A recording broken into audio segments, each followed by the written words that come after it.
ইন্নাল্লাহা ওয়া মালাইকাতাহু ইউসাল্লুনা আলান নবী ইয়া আইয়ুহাল্লাযীনা আমানু সাল্লু আলাইহি ওয়া সাল্লিমু তাসলিমা আল্লাহুম্মা সাল্লি আলা মুহাম্মাদ ওয়া আলা আলি মুহাম্মাদ কামা সাল্লাইতা আলা ইব্রাহিম ওয়া আলা আলি ইব্রাহিম ইন্নাকা হামিদুম মাজিদ আল্লাহুম্মা বারিক আলা মুহাম্মাদ ওয়া আলা আলি মুহাম্মাদ কামা বারাকতা আলা ইব্রাহিম ওয়া আলা আলি ইব্রাহিম ইন্নাকা হামিদুম মাজিদ। আলহামদুলিল্লাহ, সমস্ত তারিফ প্রশংসা মহান রব্বুল আলামিনের জন্য, যিনি আমাদেরকে বাংলাদেশের এক ঐতিহ্যবাহী জেলা নওগাঁ,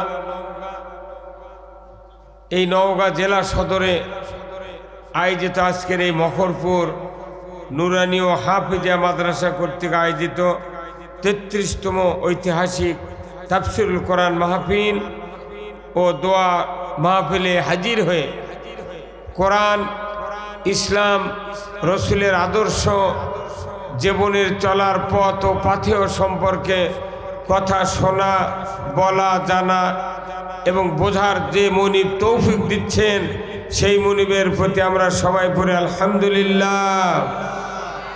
আরো জোরে সোরে পড়ি আলহামদুলিল্লাহ। লাখো কোটি দরুদ সালাম বিশ্ব মানবতার মুক্তির দিশারি জনাবে মুহাম্মদ রাসূলুল্লাহ সাল্লাল্লাহু আলাইহি সাল্লামের উপর নাজিল হোক। আজকের এই ৩৩তম তাফসিরুল কোরআন ও দোয়া মাহফিলের সম্মানিত সভাপতি সাহেব জনাব প্রভাষক এস.এম. মনোয়ার হাসান মাসুম, সভাপতি অত্র মাদ্রাসা, আল্লাহ ভাইজানকে দ্বীনের জন্য কবুল করুক, বলুন আমিন। স্থানীয় ওলামায়ে কেরামগণ, মঞ্চে বসা সুধীবৃন্দ, সামনে বসা মুরব্বিনে কেরাম, হাজী সাহেবগণ, বিভিন্ন মসজিদের ইমাম, মুয়াজ্জিন, মুক্তাদি সহ বিভিন্ন রাজনৈতিক দলের নেতৃবৃন্দ, যুবক ভাইরা, পর্দার অন্তরালে হাজারো মা বোনেরা, প্রাইমারি, মাদ্রাসা, হাই স্কুল, কলেজ, বিশ্ববিদ্যালয়ের শিক্ষক মহোদয়গণ, ছাত্র ভাইয়েরা, কচি কাচারা, ইন্তেজামিয়া কমিটিবর্গ সহ প্রচার মিডিয়ার সম্মানিত মাইকালা এবং ভিডিওম্যান ভাইয়েরা, সবার প্রতি আবার আমার সালাম। আসসালামু আলাইকুম ওয়া রাহমাতুল্লাহি ওয়া বারাকাতুহু। কেমন আছেন আপনারা? আছি আলহামদুলিল্লাহ। আমরা এমন এক জান্নাতের বাগানে বসেছি, যে জান্নাতের বাগানে বসার জন্য স্বয়ং আল্লাহ রসুল আদেশ করেছেন, বলুন সুবহানাল্লাহ। এটা কিসের বাগান? জান্নাতের বাগান। বিশ্বাস হয়? হ্যাঁ, তো বিশ্বাস যদি হয় তাহলে মেলাতে এত লোককে, হ্যাঁ, তার মানে ওনারা মেলার গুরু, কি করছেন? আর আপনারা জান্নাতের গুরু। আল্লাহ যেন কবুল করেন, বলেন আমিন। আমার রাসূল বলছেন, হাদিস, আল্লাহ রসুল বলছেন, ইজা মারারতুম বিল রিয়াজুল জান্নাহ ফারতাউ ক্বালু মা রিয়াজুল জান্নাহ ক্বালা হালাকুজ যিকির। সুবহানাল্লাহ। রাসূল বলছেন যে তোমরা যখন দেখবে পৃথিবীর জমিনে জান্নাতের বাগান, তখন ওখানে তোমরা বসবে, ফল সংগ্রহ করবে। সাহাবারা বললেন, হুজুর, হিসেবের পর জান্নাত জাহান্নাম, দুনিয়াতে আবার জান্নাত কোথায় পাবো? আল্লাহ নবী বললেন, যেখানে কোরআনের কথা, হাদিসের কথা, জিকির, আজকার, দরুদ, সালাম পাঠ করা হয়, সেটাই হলো জান্নাতের বাগান। তা আমরা এই জান্নাতের বাগানে বসেছি। এই জান্নাতের বাগানে বসলে যে কি দাম, এটা যদি সাধারণ মানুষ বুঝতাম, অন্তত পক্ষে বউ শ্লোক নিয়ে এসে বসতাম। কথা ঠিক কিনা? আমার রাসূল বলছেন যে কেউ যদি কোরআনের ময়দানে, কোরআনের বাগানে, জান্নাতের বাগানে 1 ঘন্টা সময় দেয়, কয় ঘন্টা? 1 ঘন্টা, 60 বছর নফল ইবাদতের চেয়ে বেশি সওয়াব। আপনি আমি 60 বছর বাঁচতে নাও পারি, তাও কি প্রস্রাব, পায়খানা, খাওয়া দাওয়া, ব্যবসা বাণিজ্য, হালচাল সব বাদ দিয়ে শুধু খালি ইবাদত আর ইবাদত, এইরকম হলো 60 বছর। চিন্তা করেন। অথচ মানুষ কেউ কেউ আইসে আবার দায়রা থাকে, বসে না। কেউ কেউ মেলাত ঘুরতেছে, কে আবার টেস্ট করছে, দেখি বক্তা কি কয়, যদি তেমন না বলে পিছন থেকে উঠে চলে যাবে। কি কিন্তু আপনার এটা জান্নাতের বাগান, কেন বসবেন জান্নাতের বাগানে? আল্লাহ রসুল বলছেন, আলাইকুম বিমাজালাসাতিল উলামা ওয়াসতিমাই কালামিল হুকামাই ফাইন্নাল্লাহ তাআলা ইউহিল আরদাল মাইয়িতা বিমাইল মাতার। রসুল বলছেন যে হে দুনিয়ার উম্মতেরা, তোমরা আলেম ওলামার মজলিসে বসা কর্তব্য মনে করে নাও। সুবহানাল্লাহ। যেখানে আলেম ওলামা কথা বলবে সেখানে অবশ্যই তোমরা বসবে, রসুলের আহ্বান। সুবহানাল্লাহ। কোরআনের মাহফিলে বসার জন্য কর্তব্য মনে করেছেন। উনি বলেছেন, আর গানের আসরে, জুয়ার আসরে, সিনেমার আসরে এইগুলি বসা আল্লাহ রসুল নিষেধ করেছেন। এই কথা কন না? জান্নাতের বাগানে যত মানুষ বসবে এটা আল্লাহর নবীর আদেশ। আর জুয়ার আসরে, লটারি, মূর্তি পূজা, মদ, গাঁজা এইগুলির আসরে বসা হারাম। কে করেছেন? আল্লাহ। অথচ দেখা যায় বাংলাদেশে সব আইন আছে, বিচার আছে, কিন্তু জুয়া বন্ধ নেই। এই কথা কন নাকি আপনারা? কি ভাই জুয়া বন্ধ আছে? হ্যাঁ বলছে। আমার আল্লাহ বলছেন, ও দুনিয়ার মানুষেরা,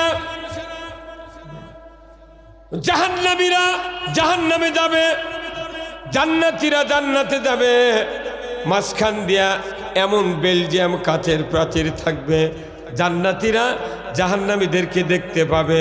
তারা আরবি দিয়া প্রশ্ন করবে, ইয়াতাসাআলুনা আনিল মুজরিমিন, হে অপরাধীরা, মা সালাকাকুম ফি সাকার, কোন অপরাধে তোমরা সাকার নামক জাহান্নামে প্রবেশ করেছো? কোন অপরাধে প্রবেশ করেছো? তারা বলবে, ক্বালু লাম নাকু মিনাল মুসাল্লিন, আমরা দুনিয়ায় নামাজি ছিলাম না। যারা নামাজ আদায় না করবে তারা জাহান্নামে যাবে। কার কথা? তাহলে বাংলাদেশে যারা এখনো নামাজ আদায় করে না, এদেরকে নামাজি বানাবে কে? কে বানাবে? হ্যাঁ, আল্লাহ পাগল। যারা নামাজ আদায় করে এদের নামাজি বানাতে হবে সরকারকে। রাষ্ট্র শক্তির দায়িত্ব এই বেনামাজিদেরকে নামাজি বানাবে। আল্লাহ কোরআনের সূরা হজের 41 নম্বর আয়াতে আল্লাহ বলছেন, এদেরকে জাহান্নাম থেকে বাঁচানোর কাম মৌলবীর নাই, তবলিগের নাই, পীরের নাই, কাউরু নাই, বক্তার নাই। এদেরকে জাহান্নাম থেকে বাঁচাবে কে? কোরআনকে জিজ্ঞাসা করলে একবার ফাইনাল রিপোর্ট দিয়ে দেবে। জোরে করে আল্লাহু আকবার। আবার আল্লাহ বললেন, আল্লাযীনা ইম্মাক্কান্নাহুম ফিল আরদ আকামুস সালাতা ওয়া আতাউয যাকাতা ওয়া আমারু বিল মারুফ ওয়া নাহু আনিল মুনকার ওয়া লিল্লাহি আকিবাতুল উমুর। জোরে কন্না মারহাবা। আবার আল্লাহ বললেন, ও দুনিয়ার মানুষেরা, তোমরা যদি মুসলমান হও কোনো ভূখণ্ডের যদি শাসন ক্ষমতা পাও, সরকার হও, প্রেসিডেন্ট হও, ক্ষমতায় দাও, 4টি দফা চালু করবা। 1 নম্বর নামাজের আইন, 2 নম্বর জাকাত আদায়ের আইন, 3 নম্বর ন্যায়ের আদেশ, 4th নম্বর অন্যায়ের নিষেধ। এই 4টি দফা দুনিয়ার কোনো সরকার প্রধানমন্ত্রী যদি কায়েম করে, আমার আল্লাহ বলেছেন জমিনটা হবে জান্নাতের জমিন। সরকার আইন করে যদি নামাজ না পড়লে এই শাস্তি, আজান লাগবে না, আগে জুম্মাতে বসে থাকবে। কি ভাই? আর আমাকে এই যে বক্তৃতা দিচ্ছি, দেখা যায় বক্তার বেটা বেনামাজি। কি ভাই, তাই না? মুয়াজ্জিনের বেটা ডবল বেনামাজি, ইমামের বেটা রিডবল বেনামাজি, মোতাল্লির বেটা ট্রিপুল বেনামাজি, হাজির বেটা ওযুই জানে না। কতক্ষণ আমিয়া নামাজ আদায় করবে রাষ্ট্র আইনে? কার কথা? আল্লাহর। আমরা বক্তৃতা নামাজে বানাতে পারবো না। কেউ ডাকলে সওয়াব পাবেন, কিন্তু কংক্রিট নামাজ কায়েম হতে পারে না। আবার আল্লাহ বলছেন, এরপরে জিজ্ঞাসা করবে ভাই আর কি অপরাধ তোমাদের ছিল? তারা বলবে ওয়ালাম নাকু নুতিমুল মিসকিন, আমরা মিসকিনদের ব্যাপারে ভ্রুক্ষেপ করি নাই। যারা অসহায় সমাজে গরিব এতিম অসহায় দিনহীন ভিখারি ছিল, সাইল করে খায়, এদের ব্যাপারে আমরা নজরদারি করি নাই। অতএব আমাদের টাকা ছিল, পয়সা ছিল, জাকাত দেই নাই, দান খয়রাত করি নাই, অতএব আমরা এই কারণে জাহান্নামে এসেছি। তারপরে বলা হবে আর কি অপরাধ করছিলে? তারা বলবে ও আল্লাহর বান্দা শোনো, আমরা দুনিয়ার জমিনে ইসলামকে বিলুপ্ত করতে যারা চেষ্টা করেছিল, আমরাও তাদের সাথে প্রচেষ্টায় রত ছিলাম। 4th নাম্বার বলবে কিয়ামতের দিবসের দিনটা আমরা মিথ্যা মনে করছিলাম, যার কারণে 4টা দোষ থাকার কারণে আমরা জাহান্নাম এসেছি। জোরে কন নাউযুবিল্লাহ। আমার ভাইরা, আমি আপনাদেরকে একটা আশ্বাস বাণী দিই। আমার আল্লাহ বলেছেন দুনিয়ার মানুষেরা তোমরা শুনে রেখে দাও, দুনিয়াতে যখন বিচার হবে না, আখিরাতে যখন বিচার শুরু হয়ে যাবে, মানুষগুলি জান্নাতে যাবে, জাহান্নামে যাবে। যাওয়ার পরে আল্লাহ তাআলা এক এক করে শাস্তির পর জাহান্নাম থেকে উঠানো হবে। সর্বশেষে যে মানুষটাকে জাহান্নাম থেকে আল্লাহ তাআলা উঠাবেন, ওই লোকটা জাহান্নামের ভেতরে হাউমাউ করে কান্নাকাটি করবে, এত চিৎকার করবে, কান্নার চোটে ওই লোকটির জবান শুকিয়ে যাবে। আল্লাহ বলবেন ফেরেশতা দেখো না আমার ওই বান্দা কাঁদে কেন, কি হয়েছে, বান্দা কি চাই? ফেরেশতা জিজ্ঞাসা করবে আল্লাহর বান্দা কেন তুমি কাঁদো? তুমি তো দুনিয়ায় অপরাধী ছিলে, কেন তুমি কাঁদো? বলে আল্লাহর ফেরেশতা জাহান্নামের আযাবের চোটে, আগুনের উত্তাপে আমি বারবার পুড়ে যাই, অঙ্গার হয়ে যায়, ছাই হয়ে যায়, আবার আমাকে জীবিত করা হয়, আবার চামড়া পুড়ে দেয়, আবার জীবিত হয়, বারবার এইভাবে কষ্টে কষ্টে আমি এত কষ্ট ভোগ করছি, আর জাহান্নাম থেকে আমি থাকতে পারি না। আমাকে দয়া করে যদি আল্লাহ জান্নাত আর জাহান্নামের মাঝখানে দাঁড় করায় দিতেন, আমি বড় শান্তি পেতাম। জাহান্নামে আমি বুঝে পারতে আল্লাহ দিচ্ছি। এরপরে এই লোকটিকে আল্লাহ বলবেন ফেরেশতা এই লোকটাকে জান্নাত জাহান্নামের মাঝখানে দাঁড় করে দাও। ফেরেশতা দাঁড় করে দেবে, বান্দা তুমি এই জায়গায় থাকো। ঠিক দাঁড়িয়ে থাকার পর জান্নাতও দেখতে পায় না, জাহান্নামের একটু উত্তাপ লাগে, আবার চিৎকার করে কান্নাকাটি শুরু করবে। আমার রসুল বলেছেন ওই লোকটাকে আবার ফেরেশতা জিজ্ঞাসা করবে আল্লাহর বান্দা কি হয়েছে, কেন কাঁদো? এইবার আল্লাহকে বলবেন আল্লাহ আপনি তো শুনছেন এই লোকটা জান্নাত দেখতে পায় না, অথচ জাহান্নামেরও তাপ লাগে, এই কষ্টের কারণে সে আবার কাঁদাকাটি শুরু করেছে।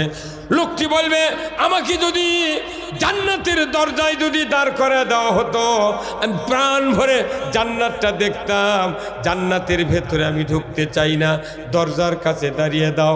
আল্লাহ বলবেন আমার ফেরেশতা লোকটাকে জান্নাতের দরজায় দাঁড়িয়ে দাও। দাঁড়িয়ে দেওয়া হবে, কিন্তু জান্নাত এত বড়, দরজার থেকে পুরা জান্নাত দেখা যায় না, পুরা জান্নাত দেখা যায় না। ওই লোকটি আবার ফুপিয়ে ফুপিয়ে কান্নাকাটি শুরু করেছে। আল্লাহ এইবার বলবেন বান্দা তুমি কেন কাঁদো, কি হয়েছে? আগুনের ভেতরে ছিলে, জাহান্নামে মাঝখানে আনলাম, সেখান থেকে জান্নাতের দরজায় দিলাম, আবার তুমি কেন কাঁদো? লোকটি বলবে, আল্লাহ আপনি মেহেরবানি করে দয়া করে আমাকে জান্নাতের দরজায় দাঁড় করে দিয়েছেন, দয়া করে যদি জান্নাতের মাঝখানে আমাকে দাঁড় করায় দিতেন, আমি কোনো ফল খাবো না, হাত দেব না, শোবো না, আমি ঘুরিয়া ঘুরিয়া জান্নাতের নাজ নিয়ামত দেখব। আল্লাহ তুমি এতটুকু একটা দয়া আমার উপর বর্ষণ করে দাও। লোকটাকে আল্লাহ আবার বলবেন, হে ফেরেশতা দাও, এই আমার বান্দাকে জান্নাতের মাঝখানে তুমি দাঁড় করে দাও। জান্নাতের মাঝখানে দাঁড় করে দেওয়ার পর লোকটা হাউমাউ করে কান্নাকাটি শুরু করবে। আল্লাহ বলবেন, বান্দা কোথায় ছিলে, কোথায় আনলাম?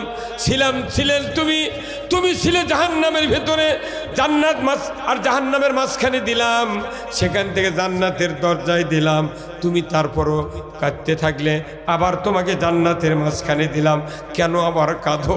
লোকটি কাঁদবে আর বলবে, আল্লাহ যে কুদরত দিয়া তুমি জান্নাতের মাঝখানে আমাকে দাঁড় করে দিয়েছো রে আল্লাহ, আমি এই জন্যই কাঁদি, এই জান্নাত থেকে আর আমাকে কোনোদিন যেন বের না করা হয়। আল্লাহ বলবেন, আমার বান্দা তুমি জানো না আমার কুদরত, আমার নিয়ামতের তুমি না শুকরি করে এসেছিলে দুনিয়ার থেকে, তোমাকে যে জান্নাত দিয়েছি, তোমার এই জান্নাতই শেষ নয়, তোমার জন্য একটা পার্সোনাল জান্নাত আছে। সেই জান্নাতের আয়তন হলো পুরো দুনিয়ার 10 গুণ সমান। জোরে কন্যা আমার হাওয়া। তোমার সামান্য ঈমান এটা দিয়ে তুমি এত বড় জান্নাত পাইবে, সে একটু পরেই তোমাকে সেই জান্নাতে দেওয়া হবে। আজকে আমরা যারা মাহফিলে বসে আছি, আল্লাহর ওই জান্নাতের যদি সুবাস যদি কোরআন হাদিসের আয়াত পড়ে যদি আমরা জানতে পারতাম, বুঝতে পারতাম, আল্লাহর ইজ্জতের কসম এক ওয়াক্ত নামাজ কাজা করতে পারতাম না। নামাজিরও নামাজ মিঠা, মুসল্লির মিঠা অজু, বেনামাজির গান মিঠা, সুরের মিঠা কসু। আমার ভাইরা, আজকে যে মাদ্রাসার মাহফিল, এই মাদ্রাসার যত ছাত্র পড়ে, আপনার আমার বাড়িতে যে সন্তান আছে মাদ্রাসা ছাড়া পড়ে, বলুন তো ওই মাদ্রাসার ছাত্র কি নামাজের জন্য কোনো চাপ দেওয়া লাগে? লাগে না। ওই মাদ্রাসার ছাত্র যখন বাসায় যায়, মাদ্রাসার হুজুর বলে, বাবা তুমি বাড়িতে যাচ্ছ, বাবার সাথে দেখা হলে তুমি সালাম দিবে, মায়ের সাথে দেখা হলে সালাম দেয়া কদম বুঝি করবে। আর বলুন তো প্রাইমারি থেকে ভার্সিটি পর্যন্ত যতগুলি ছাত্র লেখাপড়া করে, কোনো দিন কি টিচার বলে, বাবারে বাড়িতে যা, বাবা মাকে সালাম দিও, কদম বুঝি করো? কেউ কয়? হ্যাঁ, কিচ্ছু কয় না। যারা সালাম দেয় না, কদম বুঝি করে না, এর কোনো সরকার বেতন দেয়। আর যারা বাপক সালাম দেয়, মাওক সালাম দেয়, কোরআন মুখস্থি করে, এক্ষুনি পাগড়ি দেওয়া হলো। এই ছাত্রগুলা খেজুরের পাতার পাটি শুয়ে থাকে, ফ্যান নাই, খেসারির ডাল আর হলো ছাঁচিলাও খায়া, রুমানা আলু খা, এদের শেষ। হ্যাঁ, যারা নামাজ পড়ে না, যারা হিঁটুর সাথে হিঁটু ঠেকে দেয়া, মানে বন্ধু আর বান্ধবী বাদাম খায়, তারপর বাস দিয়ে নিয়ে যায়, বাস দিয়ে থুয়ে যায়। কি ভাই? হ্যাঁ হ্যাঁ হ্যাঁ হ্যাঁ, কথা বোঝেন? এই যে ভালোবাসার দিবস আসছে, আজ হলো 12, কাল একদিন পরে 14ই ফেব্রুয়ারি। এটা ভালোবাসার দিবস নয়, এটা কুলাঙ্গার দিবস। এই কথা ঠিক কিনা? মুসলমানের ভালোবাসা একদিন করলে হবে না, জীবন ভর ভালোবাসা থাকতে হবে। যারা শুধু 14ই ফেব্রুয়ারি ভালোবাসা পালন করে, এর কে স্ত্রীর সাথে খালি একদিনই মিল হয়, আর কোনোদিন মিল নেই। সবার আমার আব্বা, আপনার আব্বা আমাদেরকে ভালোবাসে কি কোন বছরে একদিনের জন্য? আল্লাহ নিজে বলেছেন, আল্লাহ রসুল নিজে জবানে বলছেন যে বাপ বেটার ভালোবাসা মৃত্যু পর্যন্ত। সুবহানাল্লাহ। সেই ভালোবাসাটা কি? আপনি যদি আপনার বাপক ভালোবাসেন, আমার রসুল বলছেন কোন নেককার সন্তান যদি পিতার চেহারার দিকে নেক নজরে একবার তাকায়, আমার রসুল বলছেন হাজ্জাতাম মাবরুর, কবুল হজের সওয়াব। ভালোবাসা দিয়ে যদি আপনি প্রতিদিন 10 বার করে বাবার চেহারার দিকে নেক নজরে তাকান, 10 বারই কবুল হতে সব আল্লাহ আপনাকে দিয়ে দেন। আর যদি প্রেম করার নিয়তে যদি 14 ফেব্রুয়ারি রাত্রিতে 9টা মহিলার দিকে 40 বার তাকান, 40টা জাহান্নামের দেওয়ার সওয়াব পাবেন। এই কোথায় মুসলমান? আমিও আমাদের ভালোবাসা পুরো জীবন আল্লাহু আকবার। মাও যদি খালি ছোট অবস্থায় ভালোবাসা, বড় হলে যদি ভালোবাসা বাদ দিত, তাহলে আমাদেরকে নাম ধরে ডাকার কেউ থাকতো না। হ্যাঁ, কি ভালোবাসা মায়ের! হা, যে মাওটা আপনাকে আমাকে ভালোবেসে জন্ম দিল পেটে, তারপরে আবার 10 মাস 10 দিন পর উদরে ধারণ করলো। যেদিন ভূমিষ্ঠ হলাম এত রক্তক্ষরণ হয়েছে, দাদি নানি ফুফু তারা ওই আমাকে বের করে আপনাকে বের করে ওই মায়ের বুকে দিয়ে বলছে, বুবু এই যে আপনার এই সন্তান। ওই সন্তানকে দেখে গালে কপালে চুমা দেওয়ার কারণে মায়ের শহীদের মতো রক্তাক্ত কষ্ট, প্রসব বেদনার যে কষ্ট নিমিষের ভিতর ভুলে যায়। আপনার আমার মা 13.5 মণ দুধ খাওয়াচ্ছে আমাদেরকে, 13.5 মণ, 2.5 বছরে 13.5 মণ। প্রতিদিন একটা শিশু সন্তান হাফ কেজি দুধ খায়। কয় কেজি? হাফ কেজি দুধ দিয়ে আমাকে মানুষ করছে। মায়ের শরীর বাজা গেছে। দেখেন একটা গাভী যদি গাভীন অবস্থায় থাকে, বিয়েনের পর বাজা যায় না ভাই? যতই ভুসি কিলেন আপনি দুধ দিয়ে খাচ্ছেন, বাছুর খায়, দেখা যায় গাভী খালি বাঁচতেছে। গরুটাও বোঝা বোঝা খের খায়, সেটা যদি বাজা দেয়, আর আপনার মা 1 পোয়া চাউলের ভাত খায়, ওই আছে যে বাচ্চা আল্লাহর রহমত দিয়ে, সেই মা আপনাকে আমাকে 2.5 বছর দুধ খাওয়ালো, 5 বছর ম্যাথরে কাজ করলো, কত কি আদর যত্ন করে তেনা দেয়া জোরে আমাদের মানুষ করলো। আগেকার যুগে তো সন্তান হলে তেনাখানি দিয়ে সব প্রস্রাব পায়খানা ধরতে ছিল, কথা ঠিক কিনা? এখনকার তেনা আছে, এখন প্যাম্পাস। হ্যাঁ কতক্ষণ? আমার বাড়ির কাছে ওইরকম একটা সন্তান আছে বুঝছেন, নতুন প্যাম্পাস যখন নামে আজ থেকে 5 বছর আগে আমার কাছে বলছে, হুজুর একটা তেল পরে দেন তো। কে? শোল রাত্রে ঘুমই পারে না। তখন আমি আমার বাড়ির কাছে একটা দায় দিয়েছিল, তাকে বললাম যে দাদি আপনারা জানতো 20 টাকা দেবো নি, যে সন্তানের জন্য তেল পরালি বেরোচ্ছে ওকে বাড়ির চারিদিকে না ঘুরে দেখেন তো কোন টোপলা টোপলা পরে আছে নাকি। কতক্ষণ? ওই ঘুরে আসে করছে, আছে লাচি কি আছে? করছে কেদিন কাপড়ও বোঝা যায় না, পলিথিনও বোঝা যায় না, খালি টোপলা 1 কেজি 100 কেজি করে টোপলা পরে আছে, মেলা টোপলা। তখন আমি চিন্তা করি এটা প্যাম্পাস, কথা ঠিক কিনা? আচ্ছা প্যাম্পাস যদি এই 18 বা 20 ইঞ্চি একটা সন্তান যদি উড়াতের ফাঁক দিয়ে প্যাম্পাস পরে দিয়ে মা ও বাপ যদি শুয়ে থাকে সারা রাত, তেনা বদলান লাগবে না, খালি ওরি মুড়ি পেশাব পায়খানা করে যা করে করুক, তুমি আর শোলের দিক হচ্ছে না। এই শোল বড় হলেও বাঁচাবি। হ্যাঁ হে বাঁচাবি। আগেকার দিকে সন্তান তেনাখানিত মানুষ আছে, এরা বাপ মা বেশি ভক্তি করছে। আর যারা প্যাম্পাসের সন্তান আর ফিডারের সন্তান, এরা 10 বছরই পেটন শুরু করেছে। এই কতক্ষণ টাকা? আমি জয়পুরহাট গেছিলাম মাহফিল করবেন, এক যুবক মানুষ এসে বলছে, হুজুর আপনারা তদবির করে দিল কি? তো আমার একটা সন্তান আছে 13 বছর বয়স, আমার কথা শোনে না, ভালো মন্দ কথা বলি, কি রাগ করে মনে আমাকে মারবি। তা আমি তখন বললাম, ভাই আপনার এই সন্তান কি মায়ের পেট থেকে বের হওয়ার পর কি বুকের দুধ খাচ্ছে না কি খেলেছেন? বলছে হুজুর ড্যানো খাচ্ছে। ড্যানো খাতে? আমি কোন ড্যানো মানে? আমি তো চিনি না। আমি চিনি তো, তারপর ড্যানো বলছে যে গরু দাগান আছে, ওরা গরুর দুধ খাচ্ছে। তা আমি কোনো আপনার 13 বছরও আপনার রাগ করে, চোখ দিয়ে গরম দেখায়, তাহলে আপনার এই সন্তানও মায়ের দুধ খাওয়ার নেই, তাহলে মায়ের সাথে বাপের সাথে ওর মহব্বত তো হচ্ছে না। আপনার ভাগ্য ভালো, আপনাকে একদিনই যে ঢিসে মারে ফেলে দেয়নি। কতক্ষণ? আমার একটা সন্তানও মাও দুধ না দিয়ে গরুর দুধ খিলাচ্ছে, গরুর দুধ খাওয়া মানে কি গরুর লাগান আচরণ ওর হবি। হ্যাঁ কতক্ষণ? আমার দেশে অনেক মহিলারা বলে, আপনাকে এটি বলে না, কয় যেমন আছে তেমন রাখবো, নষ্ট করব না। এই কতক্ষণ? আর এক গ্রুপ কয় যেমন আছি তেমন রব, বউ হব না রে। কথা ঠিক কিনা?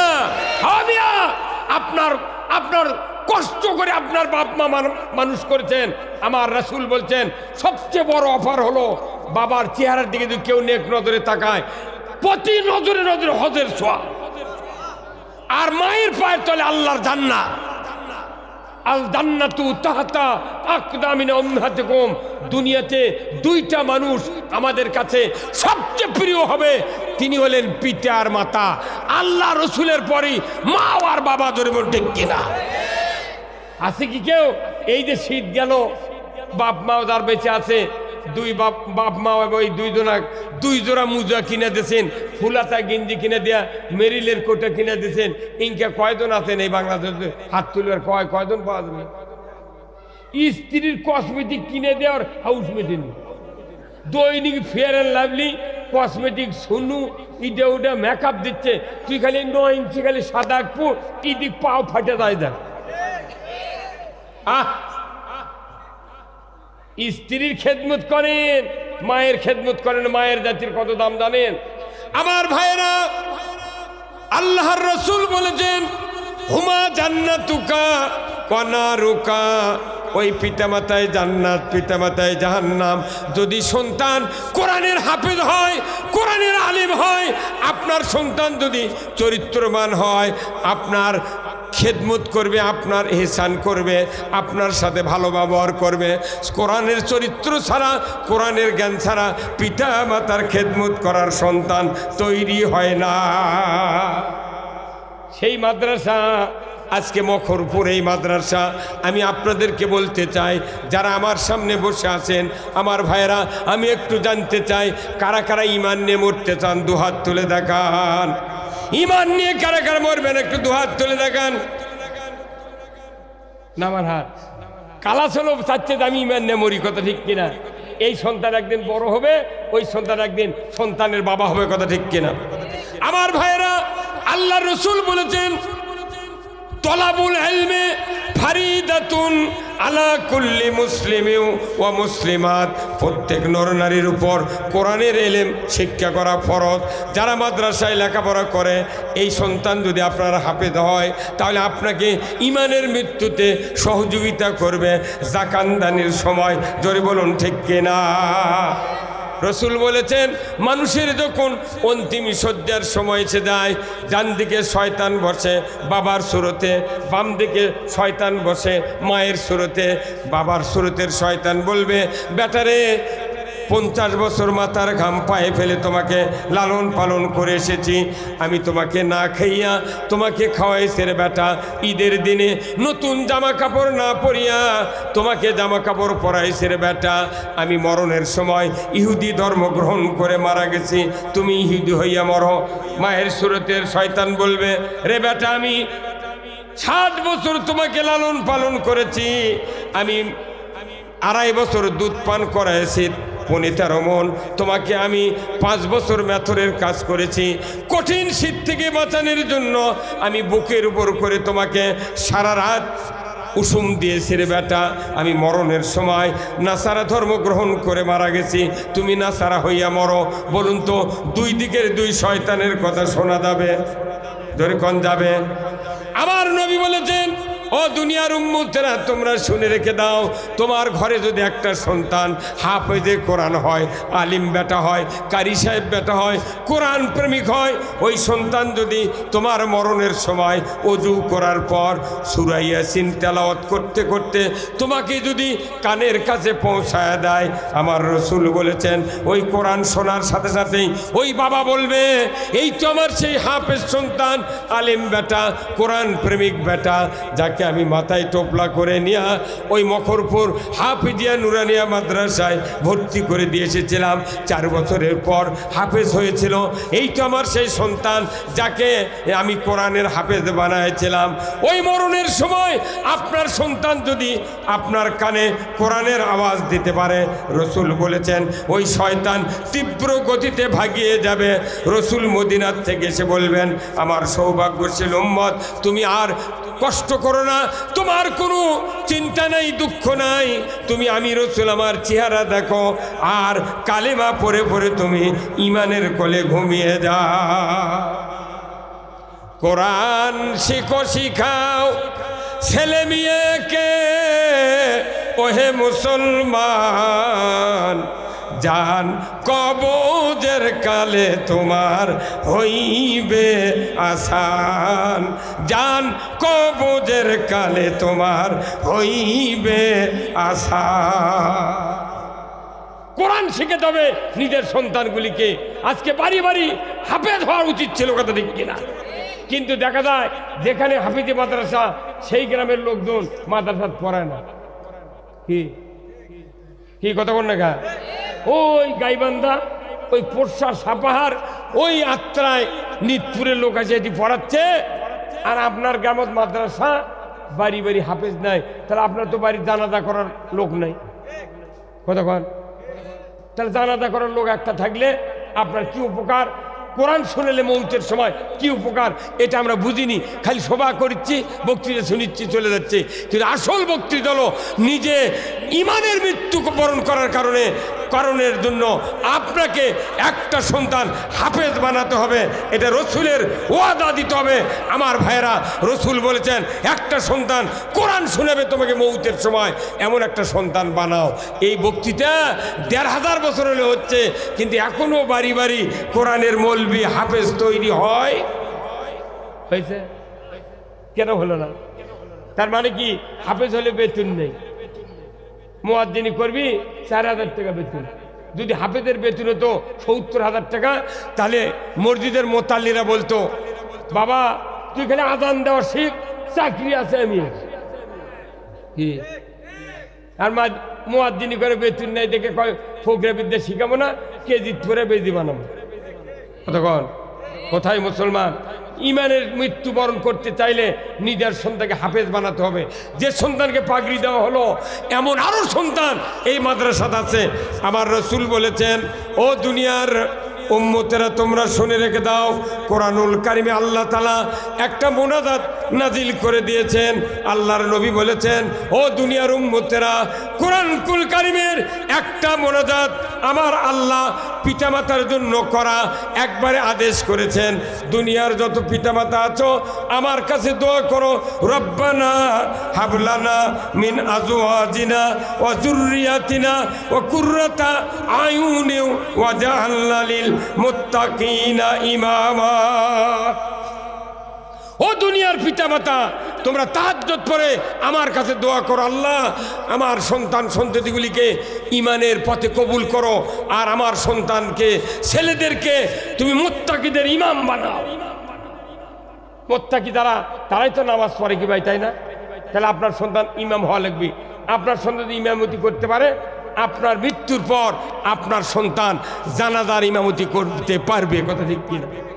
আর যদি ইমামতি আগে থেকে ট্রেনিং না দেওয়ান, আপনার বেটার জানাজা আপনার আমার ভাগ্যে হবে না। তাহলে আপনার সন্তানকে জানাজার ইমাম বানালে রসুল বলছেন, নিজের সন্তান জানাজা করবে যদি চোখের এক ফোঁটা পানি তার নাকের ডগার দিকে গড়িয়ে গড়িয়ে আসতে পারে, আমার রসুল বলছেন সাথে সাথে ওই চোখের পানির কারণে আল্লাহ তাআলা পিতামাতার তামাম জীবনের গুনাহ খাটনির ভেতরে মাফ করে দেয়। ধরে কোন আল্লাহ। অন্য মানুষের বেটা জানাজা করলে কানবি আপনার জন্য কি ভাই? কানবে? একজনের পাও ছুঁতে কাটা, আর একজন কি কানবে?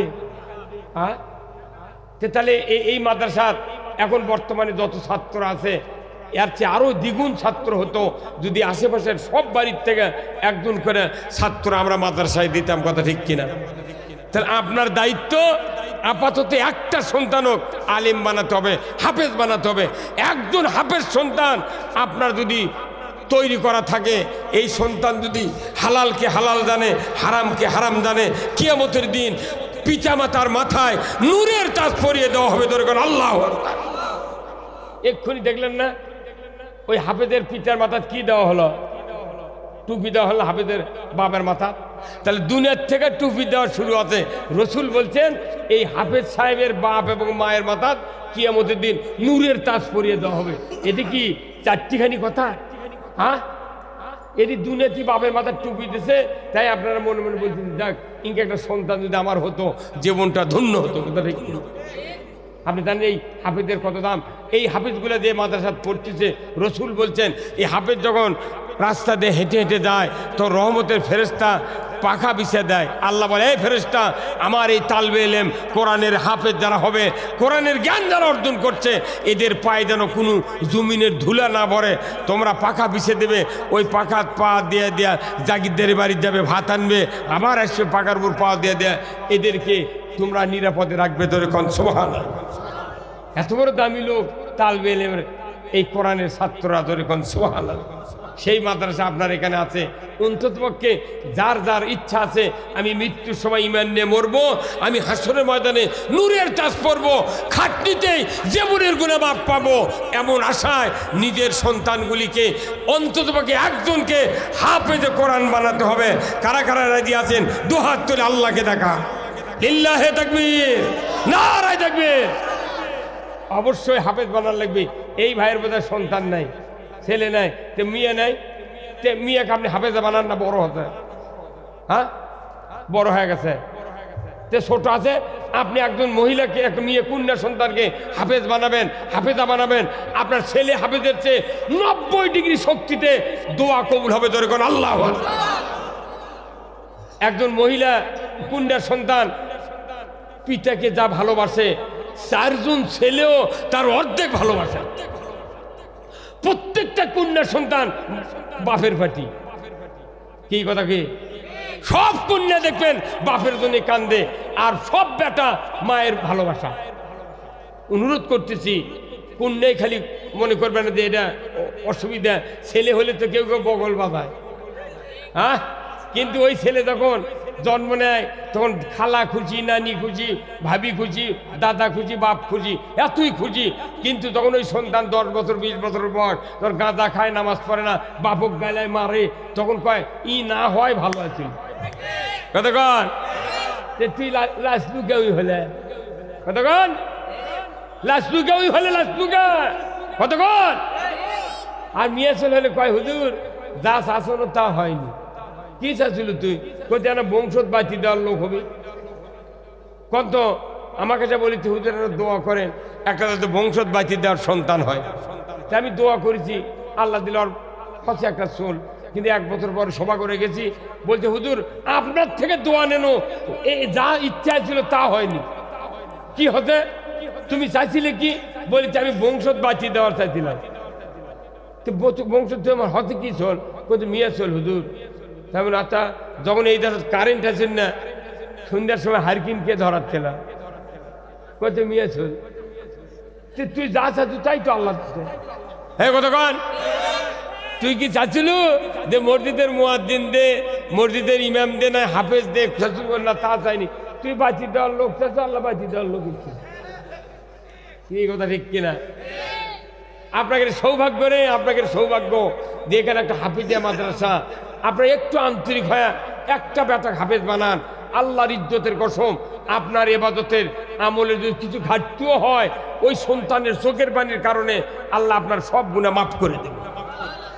এই জন্য এটা কি চান না একটা হাফেজ হোক? কি চান না আমার ভাইয়েরা?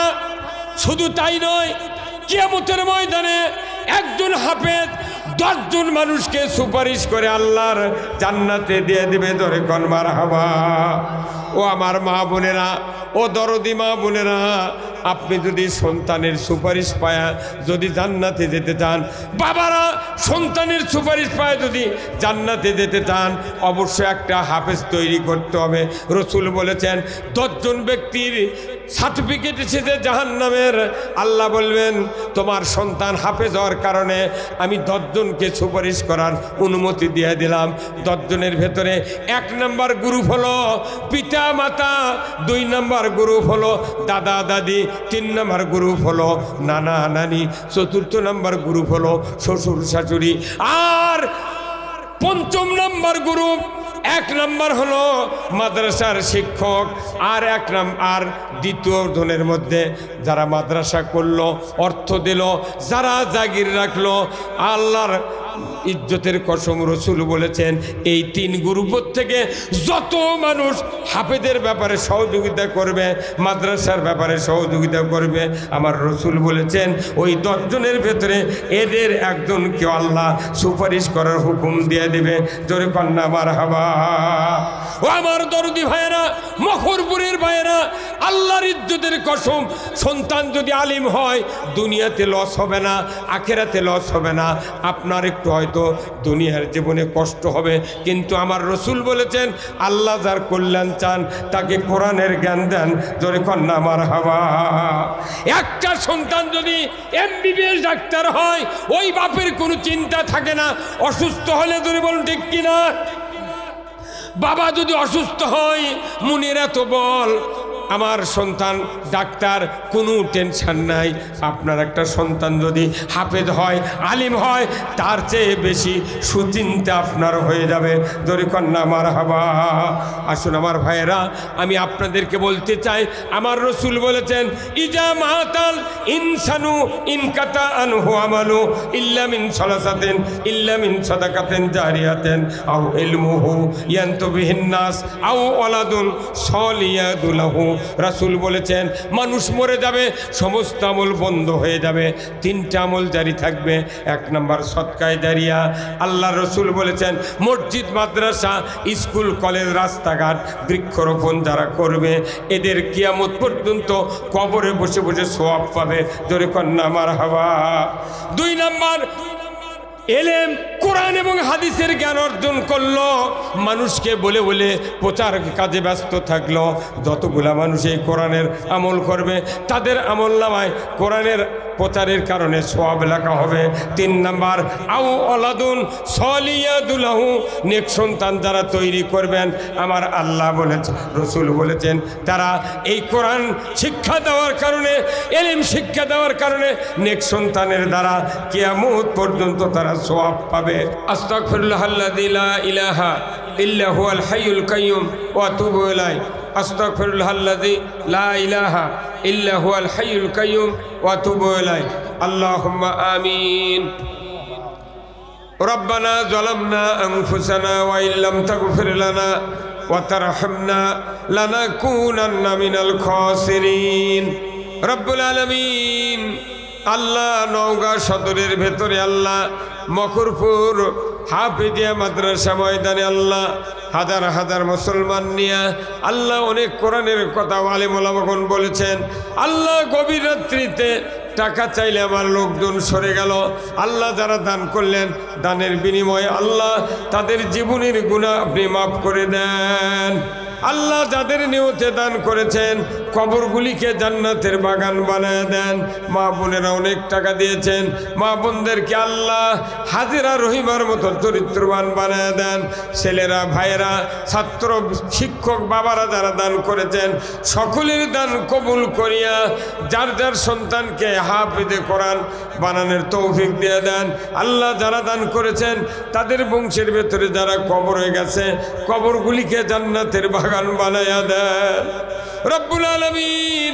এই মখরপুর গ্রামের মাটির নিচে যত মুমিন মুমিনাত চিরবিদায় নিয়ে শুয়ে আছেন আল্লাহ সকলের কবরগুলিকে জান্নাতের বাগান বানায়া দেন।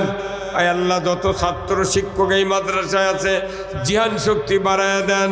আল্লাহ ম্যানেজিং কমিটি দাতা সদস্য হিসাবে যারা এই মাদ্রাসার খেদমত করেন আল্লাহ তাদের সকলকেই জান্নাতের জন্য আপনি কবুল আর মঞ্জুর করে নেন। আয় আল্লাহ প্রধান অতিথি, বিশেষ অতিথিবৃন্দ, এই শ্রোতামণ্ডলী সহ মা বোনেরা যারা হাত তুলেছেন সকলের দান কবুল করে কিয়ামতের দিন আরশের নিচে জায়গা দিয়ে দিবেন আল্লাহ। আল্লাহ মাদ্রাসার সবাকে কিয়ামত পর্যন্ত কায়েম রাখেন, মাদ্রাসা কিয়ামত পর্যন্ত কায়েম রাখেন। এই মখরপুর গ্রামের মাটির নিচে যারা অসহায় অবস্থায় ঈমান নিয়ে শুয়ে আছেন আল্লাহ তাদের কবরগুলিকে জান্নাতের বাগান বানায়া দেন। আল্লাহ জানি না কার বাবার কবরে জাহান্নামের আগুন দাউ দাউ করে জ্বলছে আল্লাহ। আব্বা আম্মার কবরে তুমি আযাব দিও না, দাদা দাদির কবরে তুমি আযাব দিও না, নানা নানির কবরে তুমি আযাব দিও না। আল্লাহ, আমরা যারা দরদের বাপ মাকে আল্লাহ কবরস্থ করেছি, বাবা মার কবরখানা আপনি জান্নাতের বাগান বানায়া দেন। আয় আল্লাহ, দাতা সদস্য আছেন আল্লাহ, এককালীন নির্ধারিত দানের সদস্য আছেন আল্লাহ, যারা মাদ্রাসাকে মহব্বত করে ভালোবেসে আল্লাহ বারবার দান করে আল্লাহ, তাদেরকে আল্লাহ আপনি কিয়ামতের ময়দানে আবু বকরের সাথে আপনি হাসর করাইবেন। আল্লাহ, পরিশেষে দোয়া চাই আল্লাহ, যাদের অর্থবিত্ত আছে তাদেরকে হজ করার মতো তৌফিক দেয়া দেন আল্লাহ। সভাপতি সাহেব 5,000 টাকা, আর একজন 10,000 টাকা, আর এক ভাই আল্লাহ অনেকগুলি টাকা দিয়েছেন আল্লাহ গো, মেহেরবানি করে আল্লাহ আমার তাজু ভাই আল্লাহ 5,000 টাকা করেছেন দান আল্লাহ, সকলের দান কবুল করিয়া জান্নাতের প্রতীক হিসাবে আপনি দুনিয়াতে কবুল আর মঞ্জুর করে নেবেন আল্লাহ। সুবহান রাব্বিকা রাব্বিল ইজ্জাতি আম্মা ইয়াসিফুন ওয়া সালামুন আলাল মুরসালিন ওয়ালহামদুলিল্লাহি রাব্বিল আলামিন ওয়াজাল আখিরা কালিমাতিনা ইনদাল মাউত লা ইলাহা ইল্লাল্লাহু মুহাম্মাদুর রাসূলুল্লাহ সাল্লাল্লাহু আলাইহি ওয়া সাল্লাম। আসসালামু আলাইকুম ওয়া রাহমাতুল্লাহ।